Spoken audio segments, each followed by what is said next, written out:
All right, the last topic in this section is linear combinations. They introduced this topic on page 46, and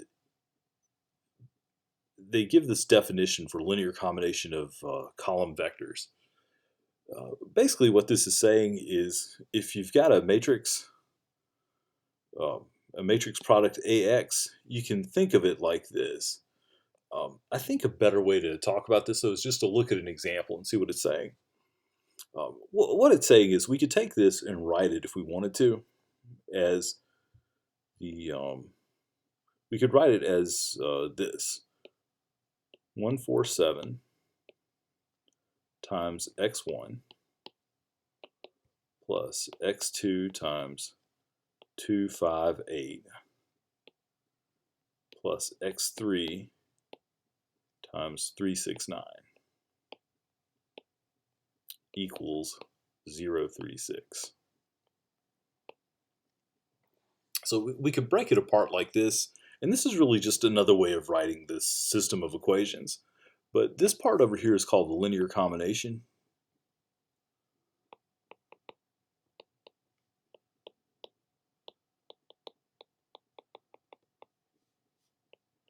Of vectors, of those three vectors, but I'm not going to write them out individually. So the idea there is you could use scalar multiplication to multiply this x1 into all of these, x2 with those, x3 with those, and you would get, if you just multiplied that out, what you would wind up with would be this system up here written like this, where you've got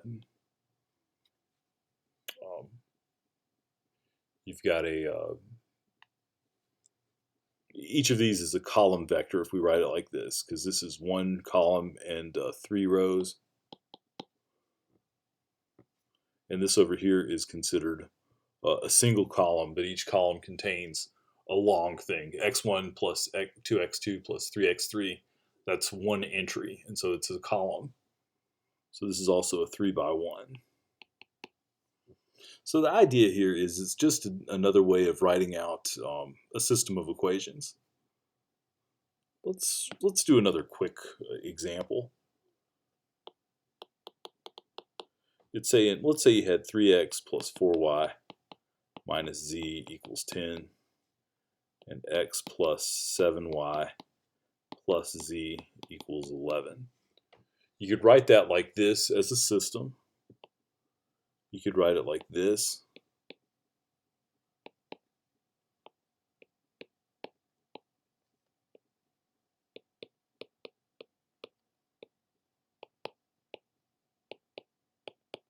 As a matrix equation. You could write it like this: x times 3, 1 plus y times 4, 7 plus z times negative 1, 1 equals 10, 11. Or you could write it as an augmented matrix.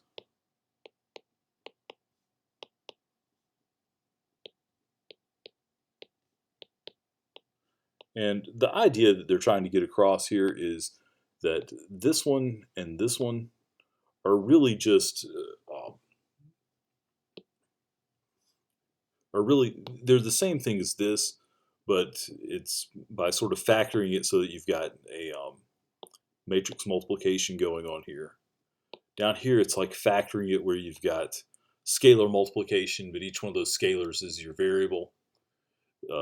This one down here, which is arguably the most useful as far as solving things, is a little bit different because it's not, it doesn't really come from multiplication. But the idea is this is 4 different ways that you can represent the same system of equations. And that is pretty much it for this section.